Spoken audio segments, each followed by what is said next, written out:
Hey everybody, welcome to Dad's Den of Pop Culture. Today we're looking at vintage TV from the 70s. We're looking at the amazing Spider-Man. What was your first introduction to Spidey as a character? Comic books, of course, for a lot of people. But outside of the comic book readership, there was the cartoon in the 60s. There was this TV show.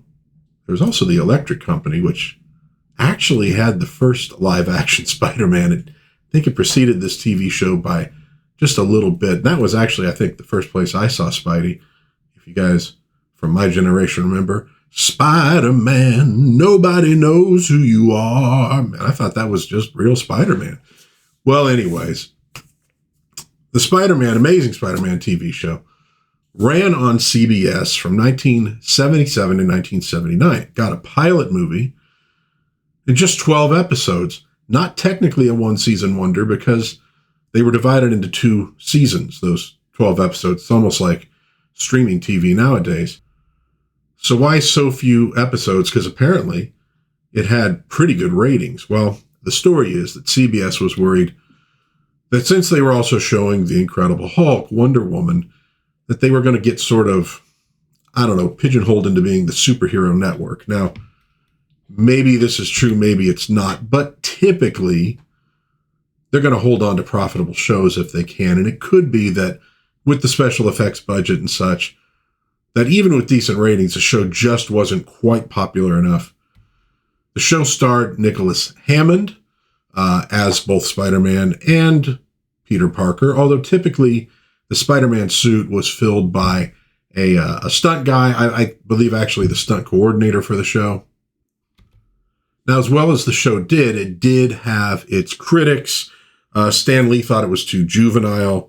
A lot of Spidey fans were upset that it wasn't quite like the comic books, which, to be honest with you, it was more like the Spidey comic book than the Incredible Hulk was, which did really pretty well. And that probably has something to do with the fact that they found a way to make the Hulk a little bit more mainstream. So, a lot of times, especially talking TV, and the budget's there, getting it mainstream is probably more important, or probably was more important, than pleasing the fans. Shows and movies like this were rare enough at the time that us fans would generally show up even if we were complaining the whole time. And I think that mentality got into Hollywood, which is what's gotten them into trouble in recent years. The idea that fans will show up for anything and, well, where are they going to complain to? Well, now they got a place to do it. No, it's turned into a big kerfuffle for Hollywood. So there are some problems, honestly, with the show. It's not perfect. There's also some good things about it. So let's take a look at a few select little bits and pieces from the first season episode, The Curse of Rava, which I think was one of the better episodes they did in the first season. And we'll kind of chat about the amazing Spider-Man. So in the intro, you're going to see Peter Parker being bitten by the radioactive spider and getting his powers. Of course, they show all of that in the pilot, but that's going to be the reminder for everybody. You're going to see some of his powers at work. You're going to see the whole photography thing. So, it does a pretty nice job of running down the elements of the character that you need to know to enjoy the show. Like I said before, starred Nicholas Hammond. Now, as a child, he had been in The Sound of Music. He had been in Lord of the Flies, so a couple pretty big movies. He'd done a TV work. He was Doug Simpson, the high school heartthrob in the episode where Marcia gets hit in the face by the football. So pretty much he'd done some Hawaii Five-0. So, pretty decent resume as an actor. And he does a good job as Peter Parker. And of course, the other, really big character you got to get right for Spider-Man, J. Jonah Jameson, played in this series by Robert F. Simon. Now, he honestly does a good job as J. Jonah Jameson. He's usually, angry or at least annoyed, gives Peter Parker a lot of trouble, but he does keep it pretty real. He plays it like, not quite like, Dagwood's boss, yelling at him and everything all the time, or Mr. Spacely. Plays it more like a real, angry publisher who complains about his employees. But there's a sense of reality to it, which I rather like. Does not have, unfortunately, the flat top, but nobody's perfect. Well, maybe not nobody. And in the pilot, J. Jonah Jameson was played by David White, most well known as Larry Tate in Bewitched, and he does okay too. Chip Fields plays Rita Conway. Yeah, Conway. So this was a change from the pilot. In the pilot, you do get Robbie, editor? From the comic books of the Daily Bugle under J. Jonah. He is in the pilot. He's not in the regular series. They brought Chip Fields in to play J. Jonah Jameson's secretary. Probably a smart move. Easier to integrate her into the stories because J. Jonah is going to have a place, and therefore she's right outside. Somebody that, she's kind of an ally of Peter's in the show, kind of the same way as Robbie. I think it made sense. It worked. Now, Michael Pataki plays Captain Barbera, police captain who gets involved in a bunch of these stories cases that are going on. They're going to go ahead and get rid of this character for their second season and introduce instead a love interest for Peter. A character is named Julie Masters. We'll talk about that more later in the video. Smart move, I think, because opens up a lot better storylines. Peter typically, one of the issues Peter had was, well, we know number one issue is Aunt May. She was in the pilot. She's not in the rest of the series. The other one, of course, is his romances. It gives him something to, tear him away from being Spidey or working for J. Jonah, adds complications to his life in a way that Pataki didn't. I think also the Barbera character, he was kind of, angry, yelling all the time about stuff. A little bit too much like J. Jonah Jameson. You really didn't need both characters, doing this in the same show.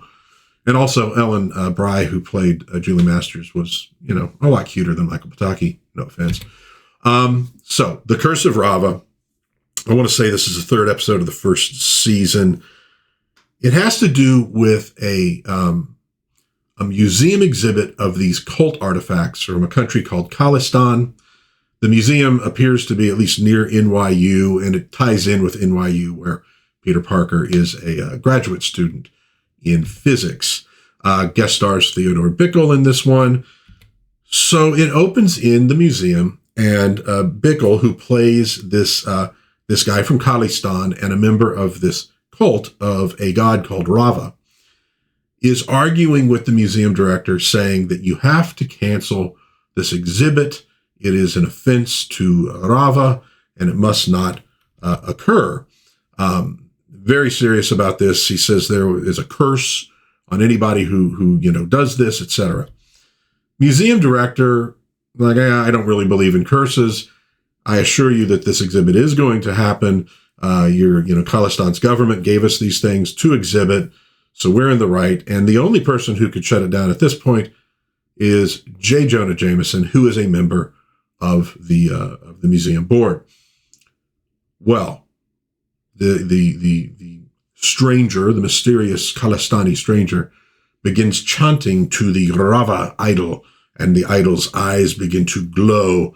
And all of a sudden, while this mysterious woman looks on from the shadows, a sword leaps out of this museum case, flies across the room, sticks in the wall, scares the crap out of the museum director. So this is a good setup for a comic book show. And one of the complaints that you got from the fans, like I said, was you don't get to see the famous Spider-Man villains. Now, look, this is the late 70s. It's the era of practical effects, and they are expensive. Putting a different superpowered villain in every episode is going to be expensive. And you are going to get some special effects in this one, which is nice. But it's sort of effects that are probably easier to do than, say, the Green Goblin, with his bombs and his little flying device, or the Sandman. They just couldn't have done that back in the day. So they had to make certain concessions. And in truth, that was true of most of these shows back then. You don't really get any, well-known villains in the Hulk, in Wonder Woman. You didn't back in Adventures of Superman. Really, Batman, 1966, is where you got actual comic book villains, probably until the Flash TV show of the 90s, when the special effects were a little easier to pull off. And of course, with the Batman villains, they generally don't have superpowers, so they were a lot easier to actually portray. So with this mystery woman who's a student at NYU, with J. Jonah Jameson being on the museum board, this brings Spider-Man into the case. So we get some investigation, maybe a little bit of flirting between these two, as he tries to unravel what's really going on. Over the course of this, we get to see his spider sense, which would have his, kind of get a freeze frame, and his eyes would be glowing, but blinking on and off. And then he would see these kind of distorted images of danger. So not exactly like the Spidey sense in the comics, but it works pretty well for the show. We get some wall crawling with some decent practical effects. We get a little bit of web swinging and slinging as he has to deal with a little bit of a riot outside the museum. And of course, we get J. Jonah Jameson yelling at everybody. So you get a lot of the elements of the comic, even though you don't get all of the elements of the comic book. And you especially get to see J. Jonah Jameson angry when he gets locked up in jail for supposedly committing a murder. So in the course of Spidey trying to clear J. Jonah Jameson's name, he at one point leaps off of this building onto the roof of Barbara's car, which is a very Spidey thing to do. And you see him looking down at him, scares the crap out of the guy. We do get to see his super strength as he pulls these iron bars off of a window so that, because the Rava thing is being stolen by the bad guys. We get a fight scene where he leaps up onto the ceiling. It's one of the better special effects from the show. And, when he does that, it allows him to throw webbing down on the thugs that are, helping Mandak, who is that mystery guy who is telekinetic. So we get a little bit of super villainy in a way. They're helping him, steal the idol and take it back where they want it to be. So after Spidey catches the thugs, they call for Mandak. He comes in, starts throwing stuff all over the room with his telekinetic powers, and he uses them to pull the idol towards himself. But in so doing, Spidey is able to leap out of the way, and the idol crashes into Mandak. Now, it doesn't actually kill him, but it does knock him unconscious. And so the fight scene in The Curse of Rava is one of the better ones we get in the series. Some of the fight scenes in Amazing Spider-Man, to me, move a little bit slow. The music is not quite there. The choreography is not quite as energetic. And that's even when Spidey's not leaping on a ceiling or leaping on walls. It's just the punching and stuff. And part of the reason is they were kind of going for a martial arts kung fu thing, which is fine in and of itself. But like I said, the energy sometimes felt a little bit low in the series. But I think the biggest problem with the fight scenes, and I think this is something that probably hurt the series, was that there are no quips. Spidey does not talk really during the fights. He's not throwing out all the little, jabs and one-liners at the people he's fighting, all the little puns, etc. And I think that's something that could have brought more people into the character. I think it's fun and it's funny. And, well, they did it in Tobey Maguire's Spider-Man, and it was a big hit with everybody. So like I said, the key with a lot of these shows is, you're going to get kids to watch stuff like this. You're going to get the comic book fans to watch stuff like this. If you're going to get moms, dads, etc. to tune in, and want to tune in as well, and just older people in general, you need to provide something more than the superheroics. So it could be beautiful women. That will draw a lot of people into a show. It's certainly helped Wonder Woman. But I think a little bit of comedy to go with the action is also a good way to go. Something that they unfortunately lacked in this one. It could have been remedied very easily just with voiceovers by Nicholas Hammond over the fight scenes. So I thought it'd also be fun to look at a little bit from the first episode of the second season. So again, I want to say the first season was like the 6 episodes, or maybe the pilot plus 4 or 5 episodes, and then you get just a few from this second season. So the first episode is called The Captive Tower, set in a really tall building, good setup for Spider-Man. And the main idea is that it's this office building that's just being opened up. It's very high tech, and a group of extortionists who are kind of pretending to be terrorists take over the building, and they want, a big payout. Among the hostages, of course, Peter Parker, J. Jonah Jameson, and new character Julie Masters, who you see over there on the side. You can easily identify her because she's the only woman in the picture. And so she's this like photojournalist, that they wanted to have sort of that romantic connection with Peter Parker. So few good scenes. And these are all from the very, very, very opening of it, where they kind of show some scenes from the upcoming episode. So I'm not ruining anything, but we have him webbing this new, NYPD helicopter so he can communicate with the people there. You get him, looking in through the glass, high up in the building, very Spider-Man. And you notice all the hostages there have been like hit by this knockout gas. And then, of course, he also swings and breaks in so he can let, fresh air into the thing. The main point of me showing this is Julie Masters, played by Ellen Bry or Bree. I'm not sure how you pronounce her name. I think she was a great addition to the cast. She does a nice job with the character. And like I said, it opens up some good story possibilities for the Amazing Spider-Man. And here you see the high-tech office building skyscraper. The show's set in New York, but it's filmed in LA, and it's actually pretty noticeable for the most part. But they have kind of a nice sci-fi trope with this of it's a very computer-controlled building. And so if the bad guys can seize control of the computer, they have a great deal of control over what happens in the building. Well-worn trope, but it makes sense. And of course, we're kind of living through it now. See the bad guys. One of them is ex-military. I think he was upset because his pension wasn't larger, and this is why he's turned to crime.